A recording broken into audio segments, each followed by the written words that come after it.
Assalamualaikum warahmatullahi wabarakatuh. Selamat malam, yang saya hormati Bapak Dr. Sparta beserta teman-teman yang saya banggakan. Sebelumnya, perkenalkan, nama saya Ibnu Setiadi, jurusan Akuntansi, Angkatan 2018. Terima kasih atas kesempatan yang telah diberikan kepada saya untuk dapat mempresentasikan mengenai liquidity risk. Sebelumnya, izinkan saya share screen.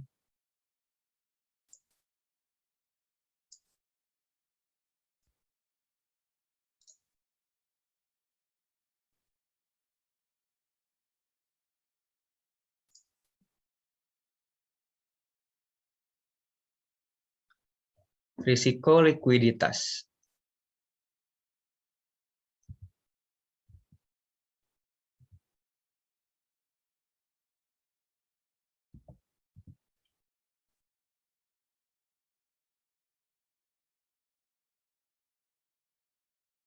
Apa itu risiko likuiditas? Risiko likuiditas adalah risiko bahwa perusahaan tidak akan mampu memenuhi kewajiban kontraktual dan kontingensinya. Manajemen risiko likuiditas dimaksudkan untuk memastikan bahwa perusahaan memiliki jumlah, komposisi, dan jangka waktu pendanaan dan likuiditas yang sesuai untuk mendukung asetnya.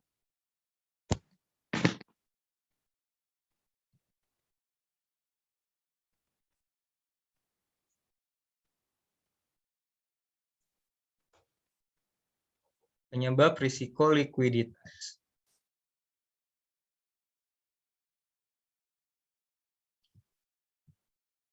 Risiko likuiditas muncul karena dua alasan. Yang pertama adalah alasan dari sisi kewajiban, dan yang kedua itu alasan dari sisi aset. Untuk alasan dari sisi kewajiban, itu terjadi ketika pemegang kewajiban lembaga keuangan seperti deposan atau pemegang polis asuransi berusaha untuk segera mencairkan klaim keuangan mereka. Ketika pemegang kewajiban meminta uang tunai dengan menarik simpanan, lembaga keuangan perlu meminjam dana tambahan atau menjual aset untuk memenuhi penarikan tersebut. Aset yang paling liquid adalah uang tunai. Lembaga keuangan menggunakan aset ini untuk membayar pemegang klaim yang ingin menarik dana. Namun, lembaga keuangan cenderung meminimalkan kepemilikan kas mereka sebagai aset karena cadangan tersebut tidak membayar bunga. Untuk menghasilkan pendapatan bunga, sebagian besar lembaga keuangan berinvestasi pada aset yang kurang liquid dan atau jatuh tempo yang lebih lama.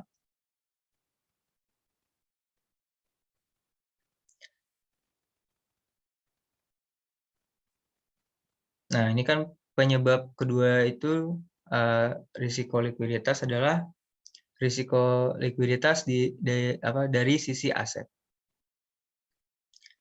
Yaitu seperti kemampuan untuk mendanai pelaksanaan komitmen off balance sheet. Ketika peminjam menarik komitmen pinjamannya, lembaga keuangan harus segera mendanai pinjaman di neraca. Ini menciptakan permintaan akan likuiditas. Seperti halnya dengan penarikan kewajiban, lembaga keuangan dapat memenuhi kebutuhan likuiditas seperti itu dengan menghabiskan aset tunainya, menjual aset likuid lainnya, atau meminjam dana tambahan. Namun, mengganti simpanan dengan dana yang dibeli mungkin juga mahal, karena dana yang dibeli kemungkinan dengan tingkat bunga yang relatif lebih tinggi daripada yang dibayarkan pada simpanan yang hilang.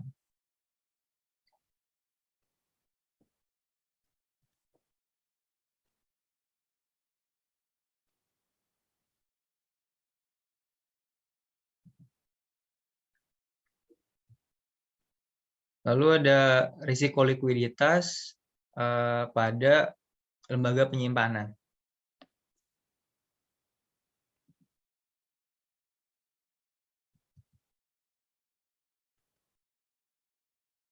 Risiko likuiditas pada sisi kewajiban.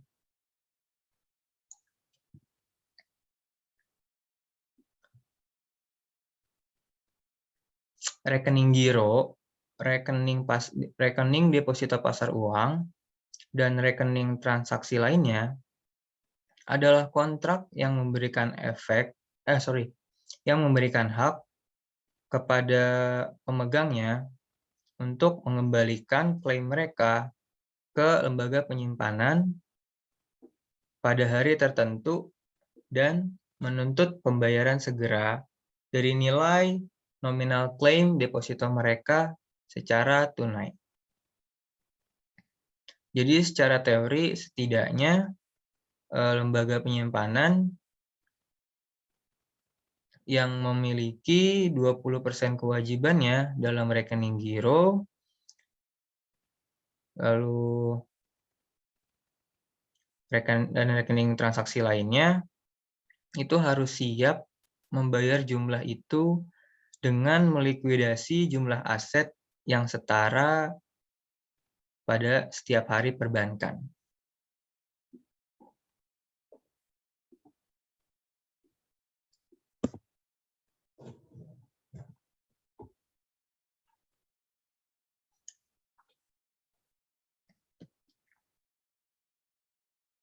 Pada tabel 12.1,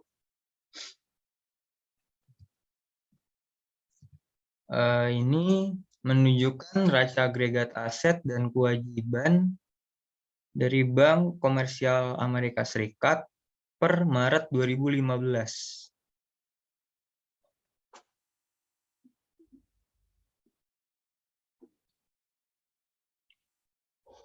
Seperti yang terlihat pada tabel, total simpanan adalah 85,26% dari total kewajiban.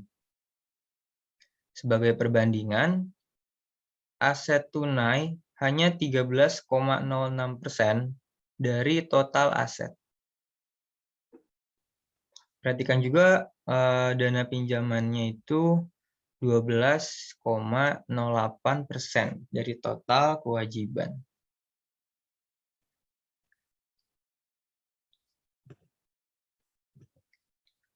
Lalu, lembaga penyimpanan dapat mengelola pengurasan simpanan dengan dua cara utama. Yang pertama, yaitu manajemen likuiditas yang dibeli dan atau manajemen likuiditas yang tersimpan. Secara tradisional, manajer lembaga penyimpanan mengandalkan manajemen likuiditas tersimpan sebagai mekanisme utama manajemen likuiditas.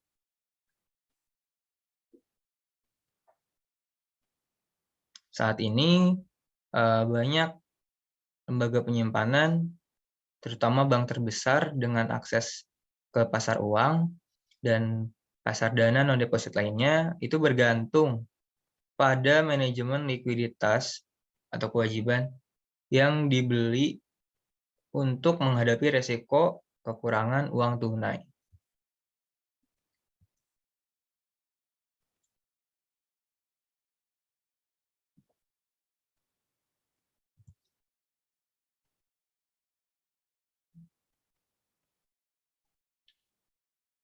Lalu ada ini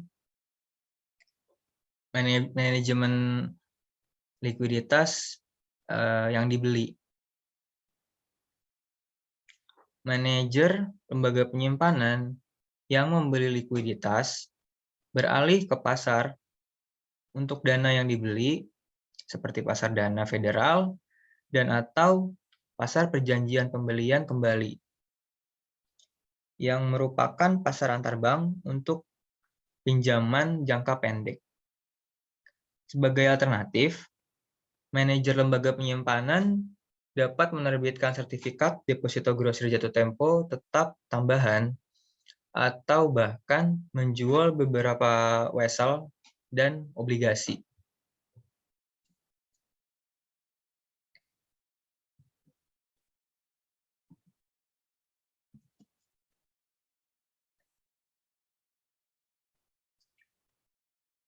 Nah, ini pada tabel 12.2, panel A menunjukkan neraca lembaga penyimpanan itu sebelum dan setelah pengurasan deposit sebesar 5 juta dolar. Selama jumlah total dana yang terkumpul sama dengan 5 juta dolar, lembaga penyimpanan itu dapat sepenuhnya mendanai pengurasan setoran bersihnya. Namun, kemungkinan ini akan mahal untuk lembaga penyimpanan karena harus membayar harga pasar untuk dana di pasar uang grosir untuk mengimbangi pengurasan bersih pada deposito berbunga rendah. Jadi, semakin tinggi biaya dana yang dibeli relatif terhadap tingkat yang diperoleh pada aset, semakin kurang menarik pendekatan manajemen likuiditas ini.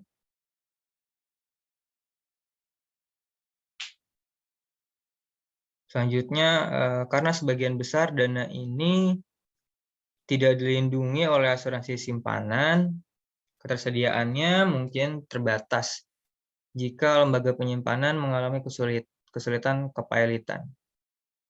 Nah, pada tabel 12.2 di panel B, itu menunjukkan neraca lembaga penyimpanan jika merespon pengurasan deposit dengan menggunakan teknik manajemen likuiditas yang dibeli.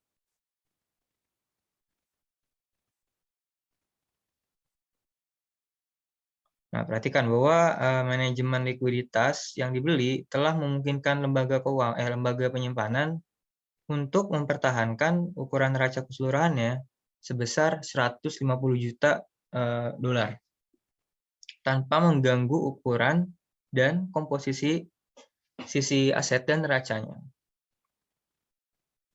Dengan kata lain, manajemen likuiditas yang dibeli itu dapat melindungi sisi aset neraca dari saluran normal di sisi kewajiban neraca.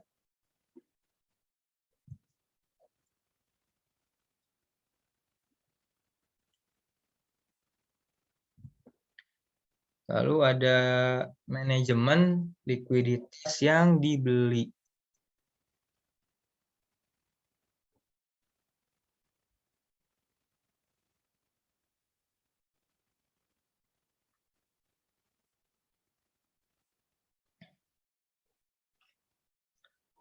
Alih-alih memenuhi pengurasan simpanan bersih dengan membeli likuiditas di pasar uang grosir, Lembaga penyimpanan dapat menggunakan manajemen likuiditas yang tersimpan. Secara tradisional,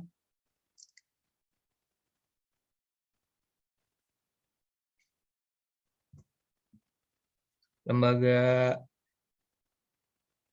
penyimpanan Amerika Serikat telah menyimpan cadangan uang tunai yang disimpan hanya di Federal Reserve dan di brankas mereka untuk tujuan ini. Federal Reserve menetapkan persyaratan cadangan minimum untuk cadangan kas yang harus dimiliki bank. Meski begitu, lembaga penyimpanan masih cenderung memiliki cadangan kas melebihi batas minimum yang diperlukan untuk memenuhi pengurasan likuiditas.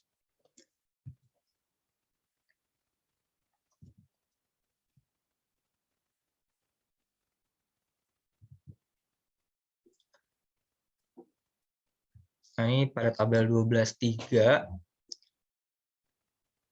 di sisi aset neraca itu lembaga penyimpanan biasanya memegang 12 juta dolar dalam bentuk tunai.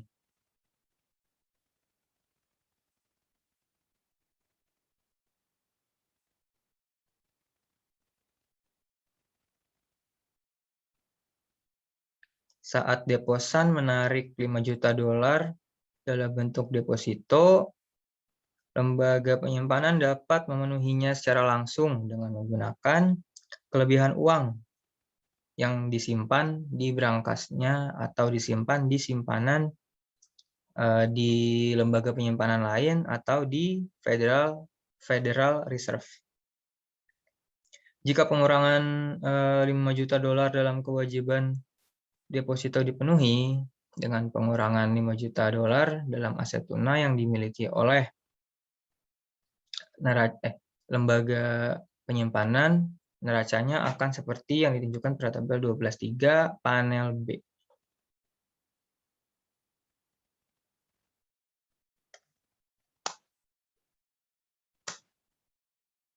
Jadi berkurang 5 juta dolar.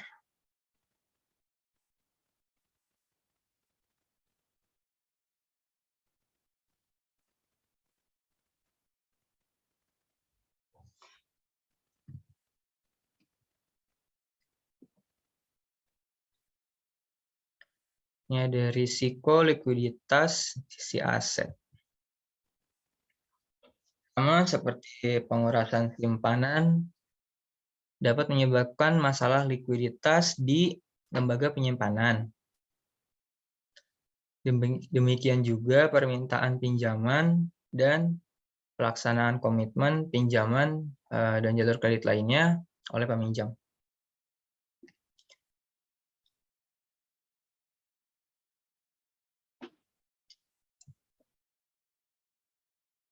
Dalam beberapa tahun terakhir, lembaga penyimpanan, terutama bank umum, itu telah meningkatkan komitmen pinjaman mereka secara signifikan dengan keyakinan bahwa mereka tidak akan digunakan.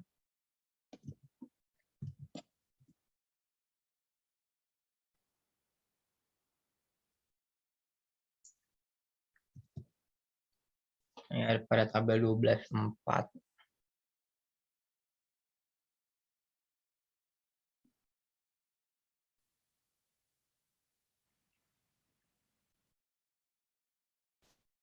Pada tabel 12.4 panel A itu menunjukkan pengaruh pelaksanaan komitmen pinjaman senilai 5 juta dolar oleh peminjam. Pada bagian A itu neraca sebelum pelaksanaan komitmen. Pada bagian B itu neraca setelah latihan. Pelaksanaan komitmen pinjaman berarti lembaga penyimpanan itu perlu segera memberikan pinjaman sebesar 5 juta dolar kepada peminjam.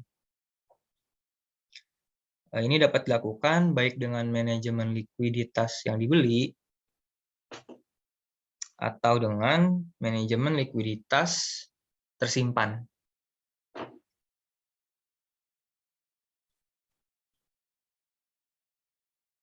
Jenis lain dari risiko likuiditas sisi aset itu muncul dari portofolio investasi lembaga keuangan. Secara khusus, itu perubahan suku bunga yang tidak terduga dapat menyebabkan nilai portofolio investasi berfluktuasi secara signifikan. Jika suku bunga meningkat, nilai portofolio efek itu turun dan kerugian besar dalam nilai portofolio dapat terjadi. Selanjutnya, ada risiko likuiditas di pasar tertentu akan memburuk karena pedagang pasar ingin menjual dan tidak ada yang mau membeli.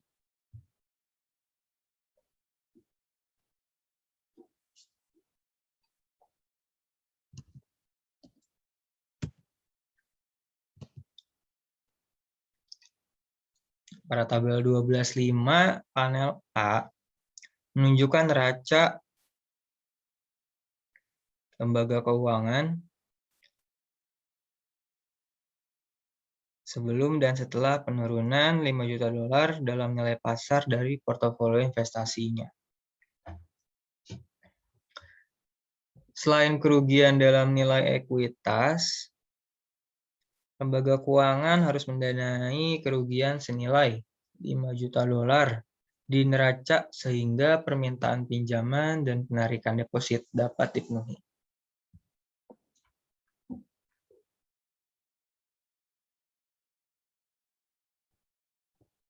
Lembaga keuangan harus mengganti kerugian nilai portofolio investasi. Ini dapat dilakukan baik dengan manajemen likuiditas yang dibeli atau dengan manajemen likuiditas yang tersimpan.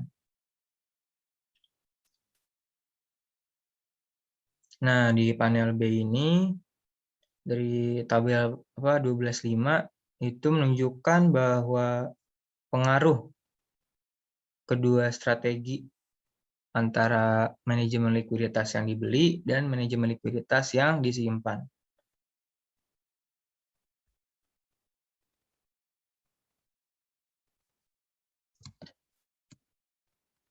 Lalu, mengukur exposure risiko likuiditas lembaga penyimpanan.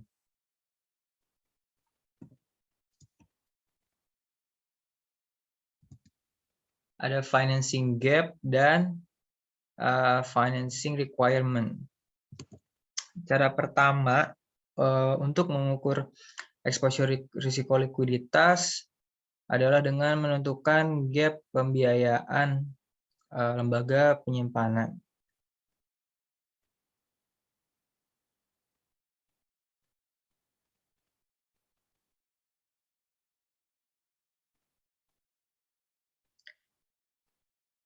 Nah, kesenjangan pembiayaan atau financing gap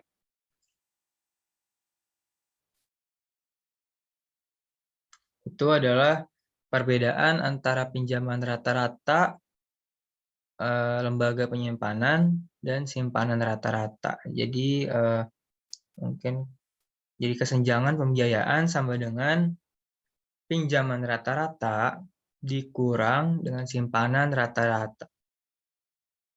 Lalu jika financing gap-nya ini positif, lembaga penyimpanan harus mendanainya dengan menggunakan kas dan alat liquid dan atau meminjam dana di pasar uang. Jadi financing gap plus aset liquid sama dengan kebutuhan pembiayaan atau financing requirement atau dana pinjaman juga.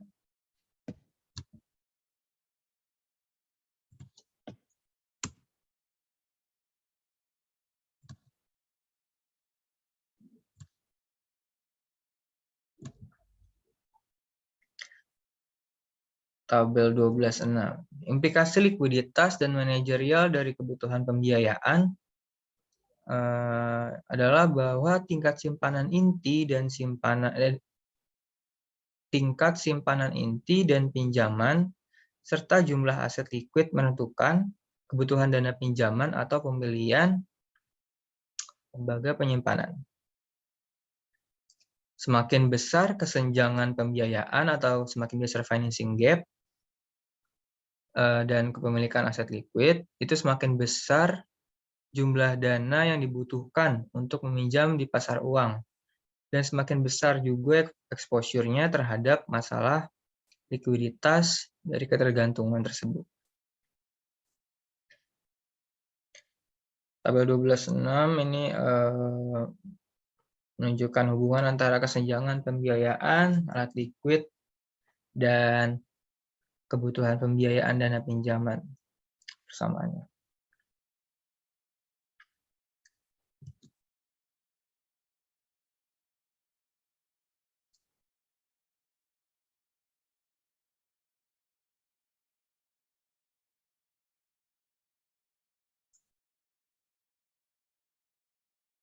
Financing gap-nya berjumlah 5 juta dolar.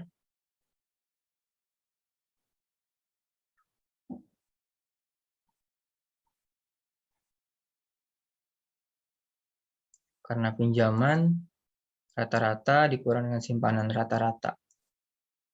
Sama dengan 5, lalu financing gap ditambah liquid asset sebesar 5 juta dolar juga. Hasilnya yaitu financing requirement menjadi sejumlah 10 juta dolar.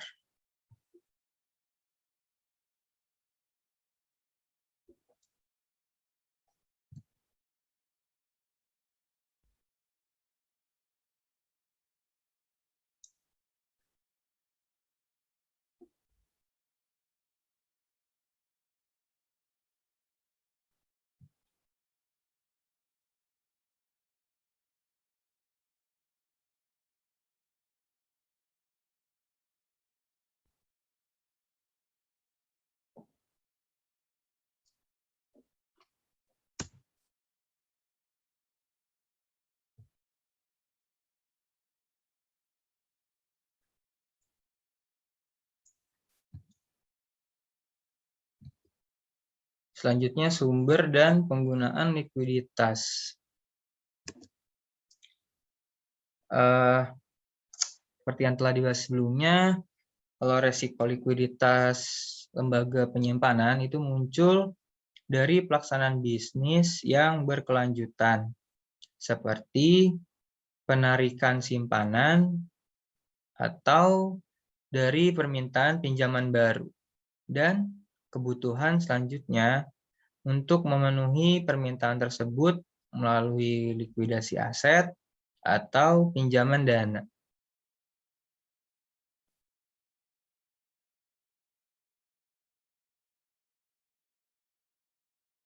Oleh karena itu, ukuran kedua dari exposure risiko likuiditas yang mungkin digunakan oleh manajer lembaga penyimpanan adalah dengan mengukur posisi likuiditas lembaga penyimpanan setiap hari, jika memungkinkan.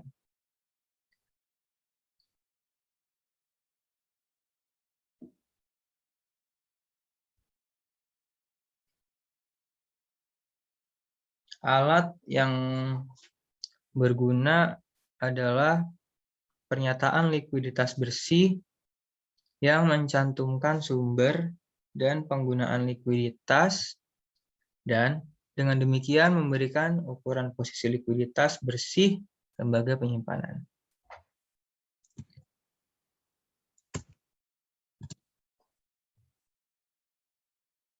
Pada tabel 12.7, lembaga penyimpanan dapat memperoleh dana liquid dengan 3 cara.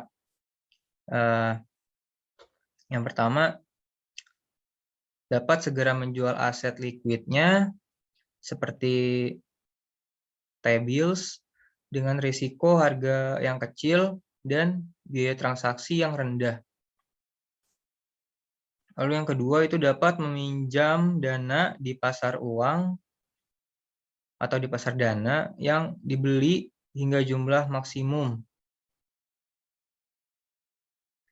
Lalu yang ketiga itu dapat menggunakan kelebihan cadangan kas melebihi dan di atas jumlah yang dimiliki untuk memenuhi persyaratan cadangan yang ditetapkan oleh peraturan.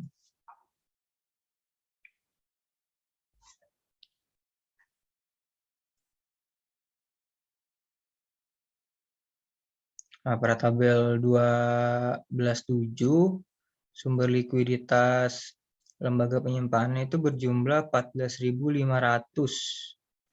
Bandingkan ini dengan penggunaan likuiditas lembaga penyimpanan, khususnya jumlah dana yang dipinjam atau dibeli yang boleh atau yang telah digunakan, dan jumlah uang tunai yang telah dipinjam dari Federal Reserve melalui pinjaman jendela diskon.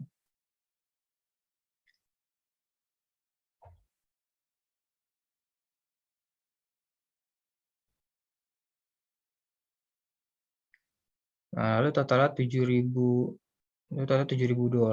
Akibatnya lembaga penyimpanan memiliki posisi likuiditas bersih yang positif itu sebesar $7.500.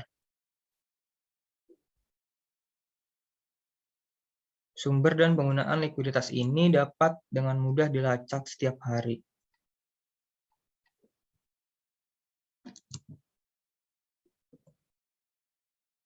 Lalu ada peer group ratio comparisons.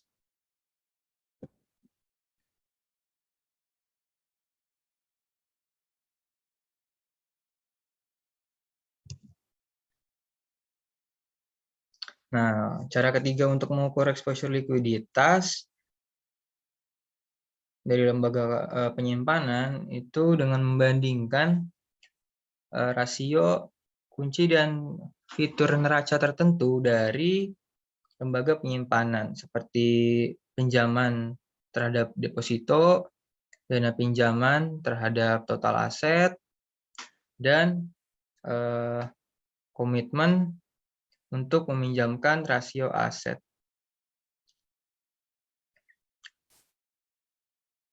Rasio pinjaman yang tinggi terhadap simpanan dan dana pinjaman terhadap total aset berarti lembaga penyimpanan itu sangat bergantung pada pasar uang jangka pendek daripada simpanan inti untuk mendanai pinjaman. Nah, ini bisa berarti masalah likuiditas di masa depan jika lembaga penyimpanan itu mendekati batas pinjamannya di pasar dana yang dibeli. Demikian pula rasio komitmen pinjaman yang tinggi terhadap aset menunjukkan kebutuhan akan tingkat likuiditas yang tinggi untuk mendanai setiap penarikan yang tidak terduga dari pinjaman.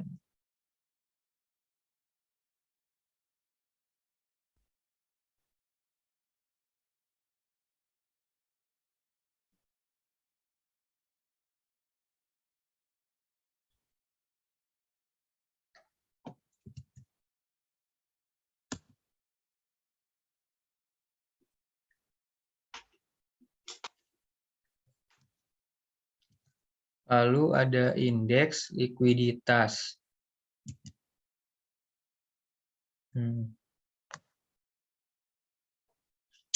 Nah, ini adalah ukuran terakhir atau yang keempat dari risiko likuiditas, yaitu dengan menggunakan indeks likuiditas.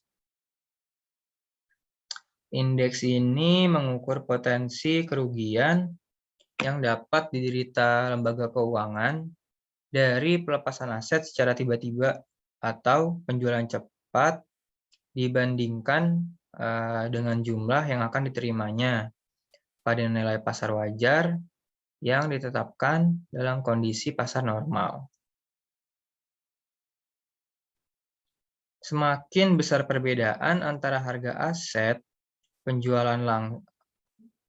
semakin besar perbedaan antara harga aset penjualan langsung dan harga pasar wajar, itu semakin tidak liquid portofolio aset dari lembaga penyimpanan. Nah, itu untuk menentukan indeks sedemikian rupa sehingga indeks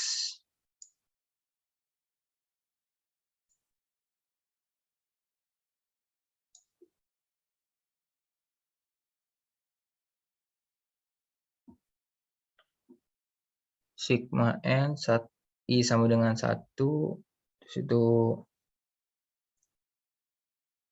WI dikali PI per PI 0, di mana WI-nya itu adalah persentase dari setiap aset dalam portofolio lembaga keuangan. Sigma N I sama dengan 1, WI sama dengan 1. Indeks likuiditas akan selalu berada di antara 0 dan 1. Indeks likuiditas untuk lembaga penyimpanan ini juga dapat dibandingkan dengan indeks yang dihitung untuk peer group dari lembaga penyimpanan yang serupa.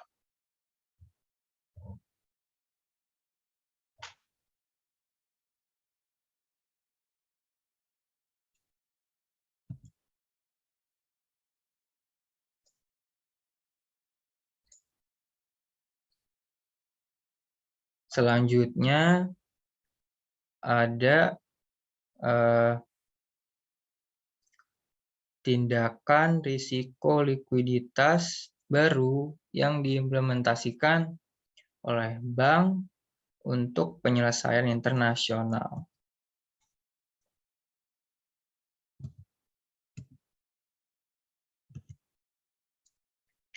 Selama krisis keuangan, banyak lembaga penyimpanan itu berjuang untuk menjaga likuiditas yang memadai. Memang diperlukan bantuan likuiditas yang luar biasa dari bank sentral untuk menjaga sistem keuangan.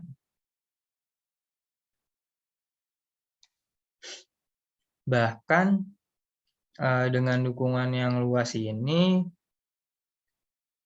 sejumlah lembaga penyimpanan gagal atau terpaksa melakukan merger. Menyadari perlunya lembaga penyimpanan untuk meningkatkan manajemen risiko likuiditas dan mengendalikan exposure dari risiko likuiditas mereka, Basel Committee on Banking Supervision dari Bank for International Settlement itu mengembangkan dua standar peraturan baru untuk pengawasan risiko likuiditas.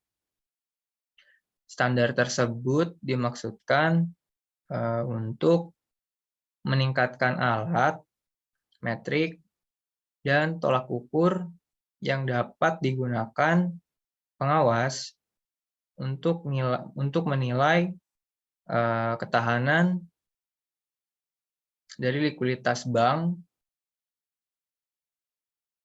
dan membatasi setiap pelemahan dalam profil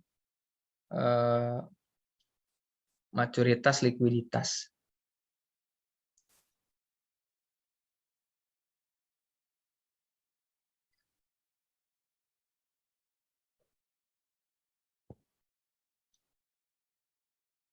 Dua rasio likuiditas baru yang akan dipertahankan oleh lembaga penyimpanan adalah rasio cakupan likuiditas atau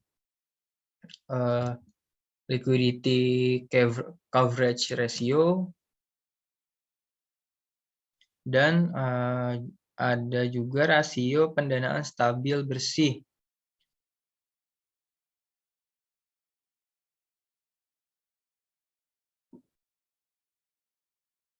Nah, aturan ini berlaku untuk organisasi perbankan besar yang aktif secara internasional dengan total aset konsolidasi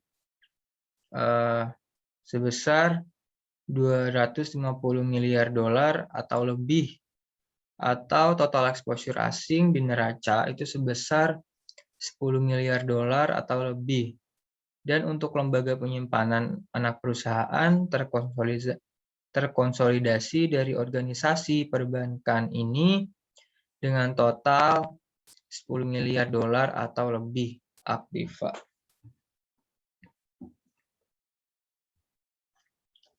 Nah, ini masuk liquidity coverage ratio atau rasio cakupan likuiditas.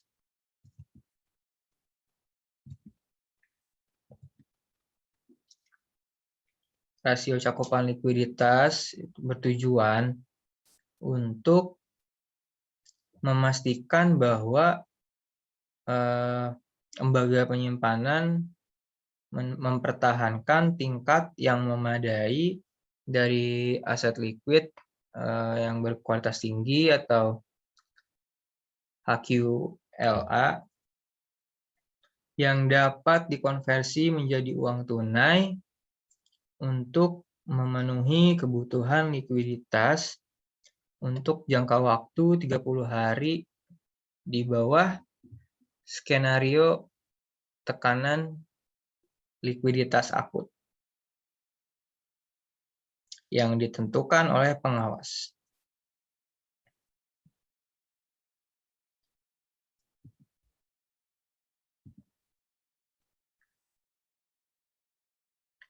Skenario yang ditentukan menggabungkan guncangan spesifik institusi dan sistemik yang didasarkan pada keadaan aktual yang dialami dalam krisis keuangan global. Dengan demikian, pemeliharaan rasio cakupan likuiditas ini dimaksudkan untuk memastikan bahwa lembaga keuangan dapat bertahan dari skenario tekanan likuiditas yang parah, setidaknya selama 30 hari. Jadi rasio cakupan likuiditas ini dilaporkan kepada supervisor lembaga penyimpanan itu setiap bulan.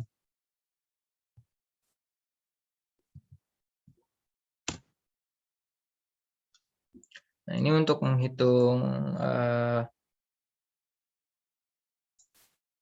rasio cakupan likuiditas itu dengan stock of high quality liquid asset dibagi dengan total net cash outflows over the next 30 calendar days itu lebih dari sama dengan 100%. Stok aset liquid berkualitas tinggi atau pembilang dari rasio cakupan likuiditas itu didefinisikan sebagai berikut. Nah, ini yang pertama, ada aset liquid harus tetap liquid pada saat stres, yaitu dapat diubah menjadi uang tunai dengan sedikit kehilangan nilai dan dapat digunakan di jendela diskon bank sentral sebagai jaminan.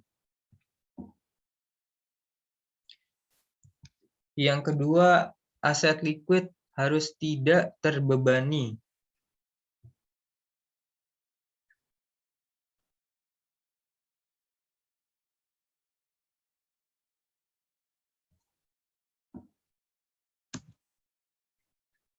Yang keempat, aset liquid harus tetap liquid.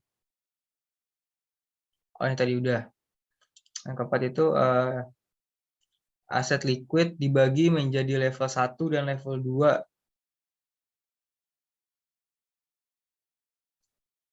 Jumlah level 1 tidak memiliki batasan dan jumlah level 2 dibatasi hingga 40% dari total aset liquid. Level 1 yaitu uang tunai ditambah cadangan bank sentral ditambah utang negara.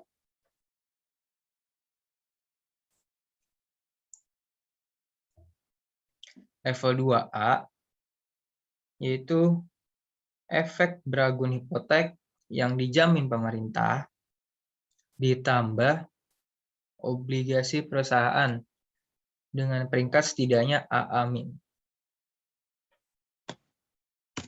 Lalu level 2B,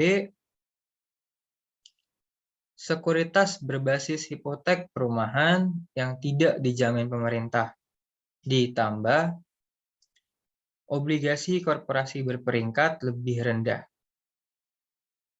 ditambah ekuitas blue chip.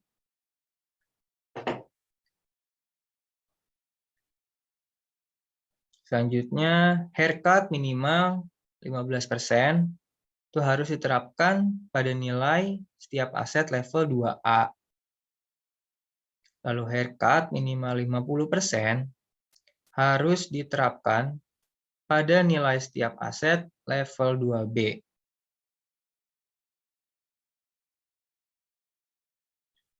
Aset level 2B mungkin tidak mencakup lebih dari 15% saham HQLA Bank. Aset level 2 tidak boleh secara agregat mencakup lebih dari 40% saham HQLA Bank.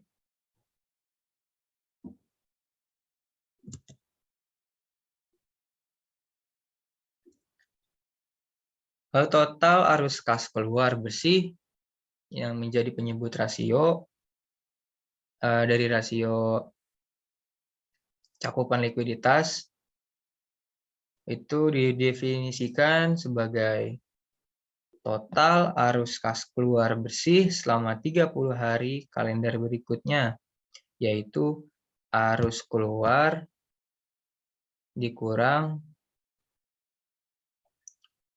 min atau arus masuk 75% dari arus keluar.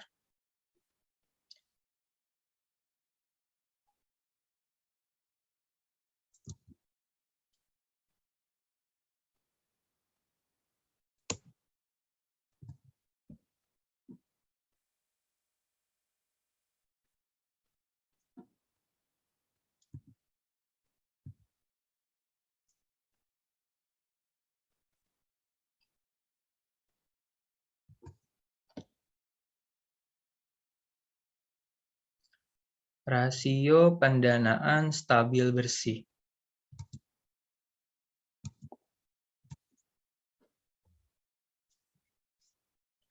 Rasio pendanaan stabil bersih atau Net Stable Funds Ratio atau NSFR melihat likuiditas jangka panjang pada neraca lembaga penyimpanan.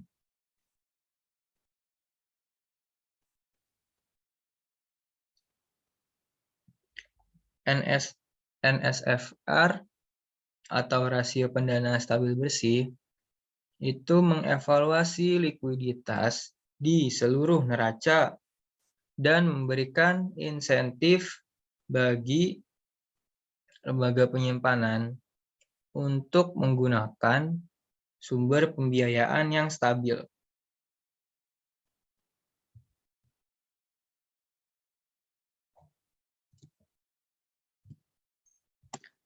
Rasio likuiditas jangka panjang ini memerlukan jumlah minimum dana stabil yang dimiliki selama jangka waktu 1 tahun berdasarkan faktor risiko likuiditas yang ditetapkan untuk exposure likuiditas aset di dalam dan di luar neraca.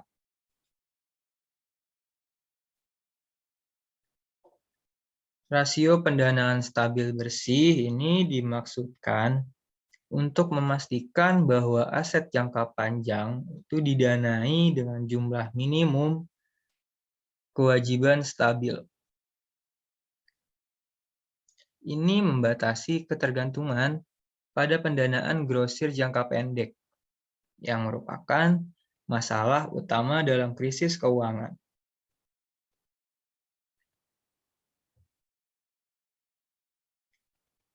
Pada dasarnya, pendanaan yang stabil dicari untuk semua aset dan sekuritas tidak liquid yang dimiliki, di mana pendanaan stabil didefinisikan sebagai pembiayaan ekuitas dan kewajiban yang diharapkan menjadi sumber dana yang dapat diandalkan selama jangka waktu 1 tahun.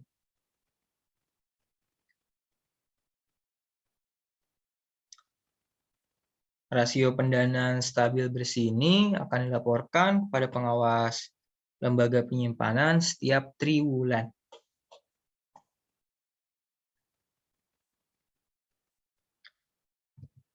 Nah, ini untuk mencari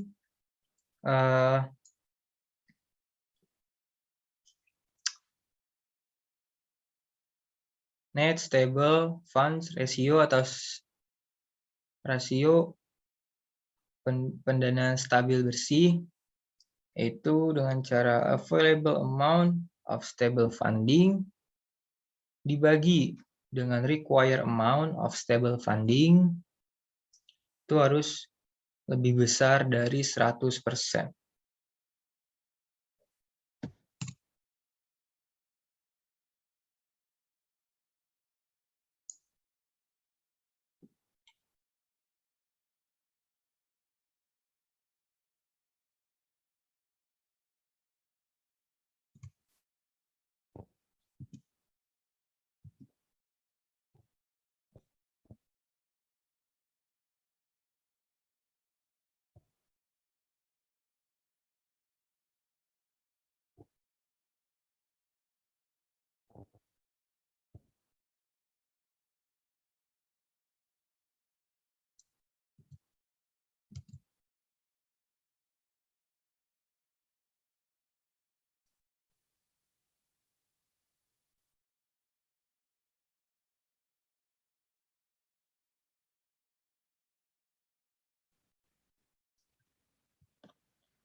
Selanjutnya ada tindakan pengendalian risiko likuiditas lainnya.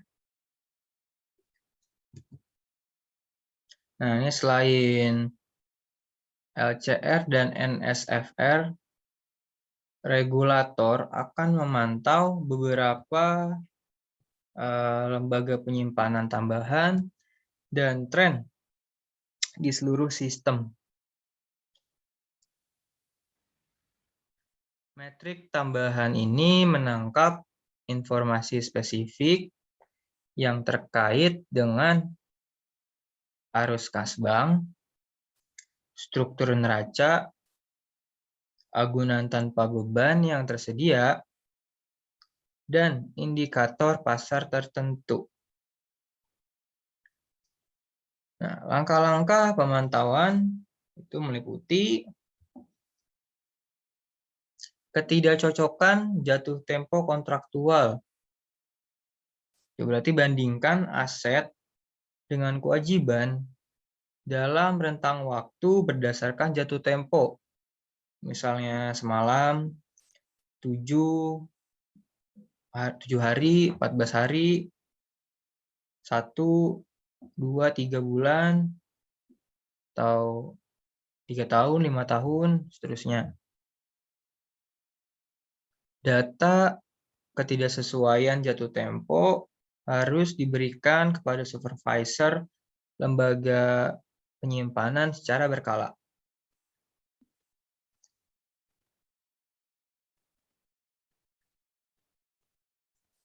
Lalu yang kedua,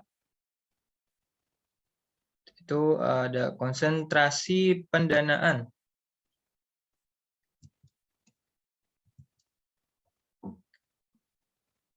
Berarti identifikasi sumber pendanaan grosir yang sangat penting, sehingga penarikan dana itu dapat memicu masalah likuiditas.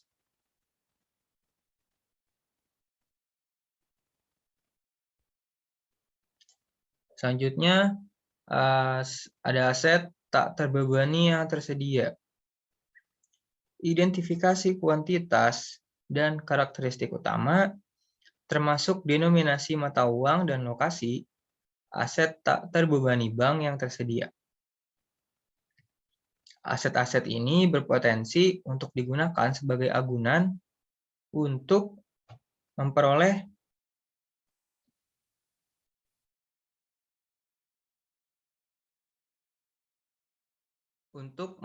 tambahan dana yang dijamin di pasar sekunder dan atau memenuhi syarat di bank sentral dan dengan demikian berpotensi menjadi sumber tambahan likuiditas bagi bank.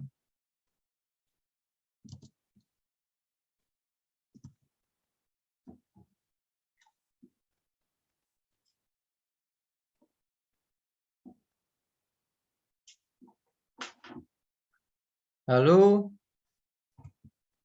yang keempat,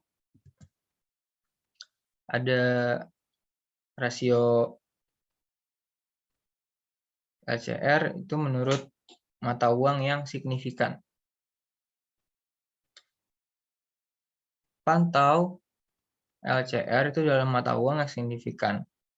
Ini akan memungkinkan lembaga keuangan dan supervisor untuk melacak potensi masalah ketidakcocokan mata uang yang mungkin muncul.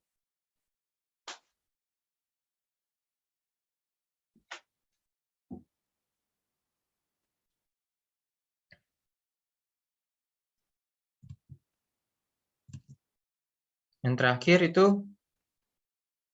alat pemantauan terkait pasar.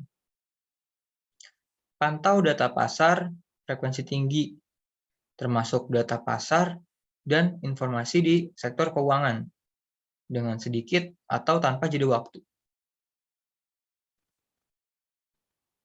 Langkah-langkah tersebut dapat digunakan sebagai indikator peringatan dini dalam memantau potensi kesulitan likuiditas di perbankan.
Perencanaan tersebut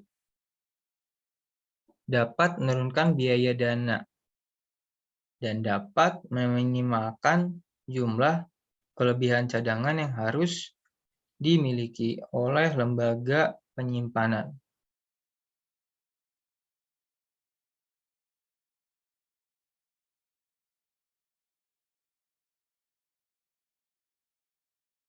Rencana likuiditas itu memiliki sejumlah komponen. Komponen yang pertama yaitu penggambaran detail dan tanggung jawab manajerial. Tanggung jawab diberikan kepada personel manajemen kunci jika terjadi krisis likuiditas.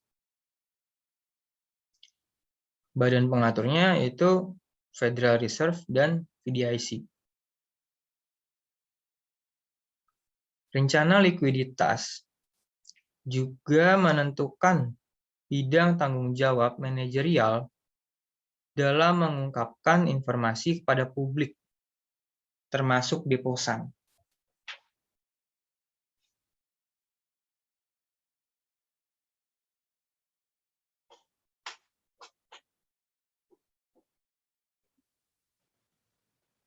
Komponen yang kedua yaitu daftar rinci penyedia dana yang paling mungkin menarik serta pola penarikan dana. Misalnya, dalam krisis, lembaga keuangan seperti reksadana dan dana pensiun lebih mungkin daripada bank koresponden dan perusahaan kecil untuk menarik dana dengan cepat dari bank dan barang bekas. Pada gilirannya, bank koresponden dan perusahaan kecil lebih mungkin daripada deposan individu untuk menarik dana dengan cepat. Hal ini membuat eksposur likuiditas menjadi sensitif terhadap dampak perubahan komposisi pendanaan di masa depan.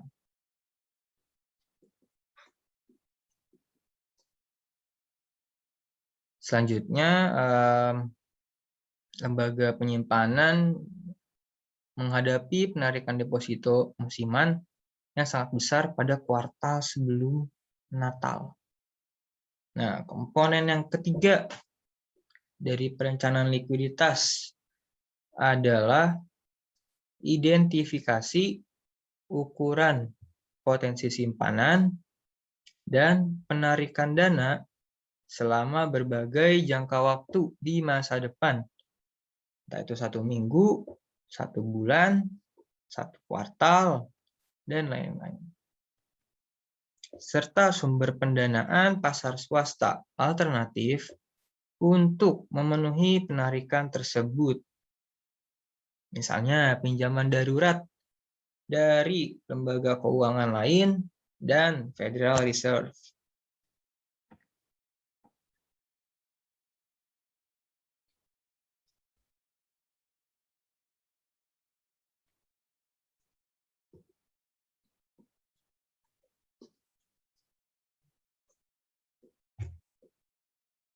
Lalu komponen yang keempat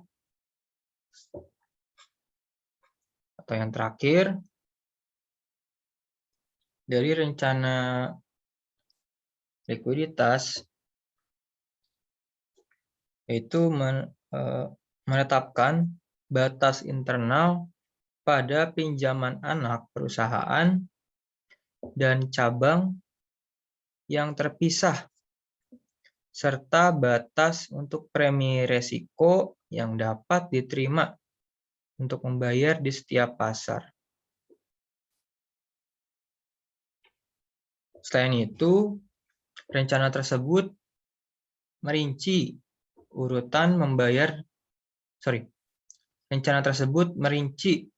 urutan aset untuk pelepasan untuk mengantisipasi berbagai tingkat atau intensitas penarikan deposit atau dana. Rencana tersebut dapat berkembang dari Komite Manajemen Aset Kewajiban Lembaga Penyimpanan dan dapat diteruskan ke berbagai departemen utama lembaga keuangan, misalnya meja uang dan departemen keuangan, yang memainkan peran penting sehari-hari dalam pendanaan kewajiban.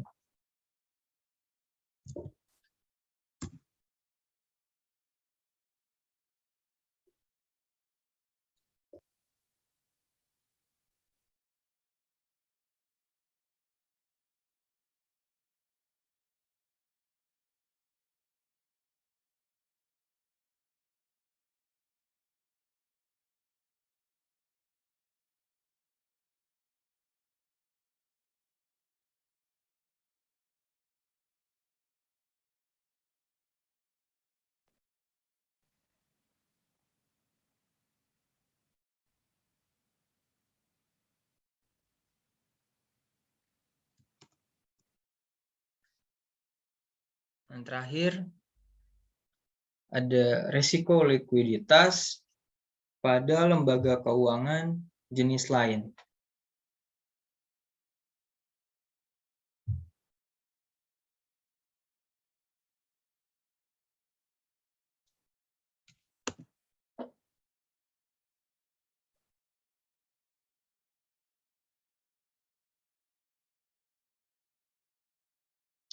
Perusahaan asuransi jiwa. Lembaga penyimpanan bukan satu-satunya lembaga keuangan yang terkena risiko likuiditas atau bermasalah.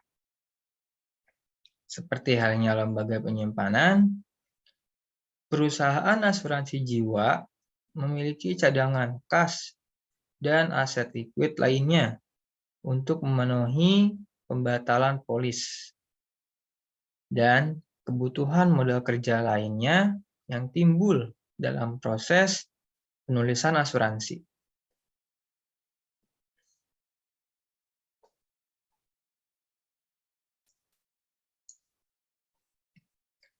Pembatalan awal polis asuransi mengakibatkan penanggung harus membayar tertanggung nilai penyerahan polis itu.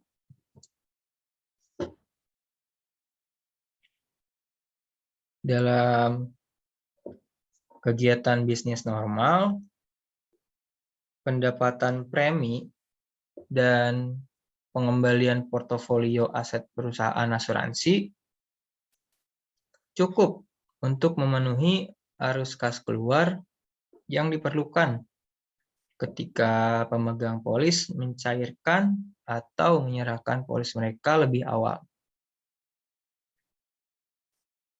Seperti halnya lembaga penyimpanan, distribusi atau pola pendapatan premi dikurangi likuidasi pemegang polis biasanya dapat diprediksi. Namun, ketika pendapatan premi tidak cukup untuk memenuhi penyerahan, perusahaan asuransi jiwa dapat menjual beberapa asetnya yang relatif liquid, seperti obligasi pemerintah.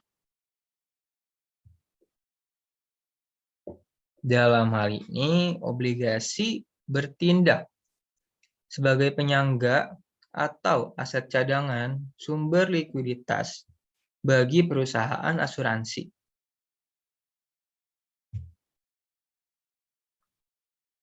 Namun, kekhawatiran tentang solvabilitas perusahaan asuransi dapat mengakibatkan penurunan pendapatan premi baru dan pemegang polis yang ada berusaha untuk membatalkan polis mereka dengan menguangkannya lebih awal. Untuk memenuhi permintaan uang tunai yang luar biasa, perusahaan asuransi jiwa dapat dipaksa untuk melikuidasi aset lain dalam portofolionya, seperti pinjaman hipotek komersial dan sekuritas lainnya yang berpotensi dengan harga jual api. Seperti halnya lembaga penyimpanan, likuidasi aset paksa dapat mendorong perusahaan asuransi ke dalam kebangkrutan.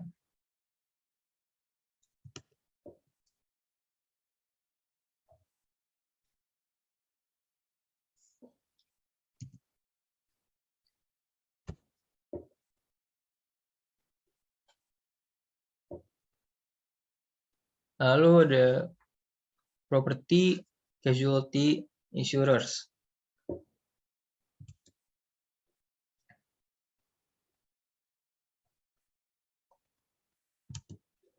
Perusahaan property casualty insurers menjual polis asuransi terhadap kontingensi tertentu yang berdampak pada properti nyata atau individu. Tidak seperti asuransi jiwa, kontingensi property casualty relatif berjangka pendek, seringkali 1 hingga 3 tahun. Dengan bantuan tabel kematian, klaim pada polis asuransi jiwa umumnya dapat diprediksi. Klaim property casualty seperti yang terkait dengan bencana alam itu bagaimanapun hampir tidak mungkin untuk diprediksi. Akibatnya, aset perusahaan asuransi itu cenderung berjangka pendek dan lebih liquid daripada aset perusahaan asuransi jiwa. Kontrak asuransi property casualty dan interval penetapan premi biasanya juga relatif pendek. Sehingga masalah yang disebabkan oleh perusahaan polis tidak terlalu parah.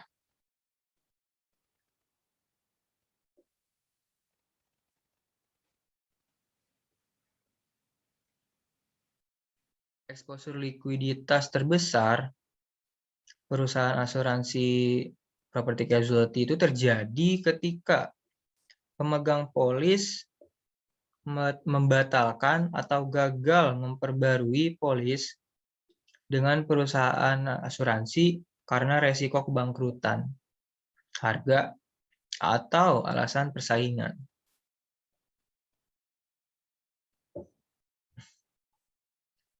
Hal ini dapat menyebabkan arus kas masuk premi perusahaan asuransi ketika ditambahkan ke hasil investasinya tidak cukup untuk memenuhi klaim pemegang polis. Atau klaim tak terduga yang besar dapat terwujud dan melebihi aliran pendapatan premi dan pengembalian pendapatan dari aset.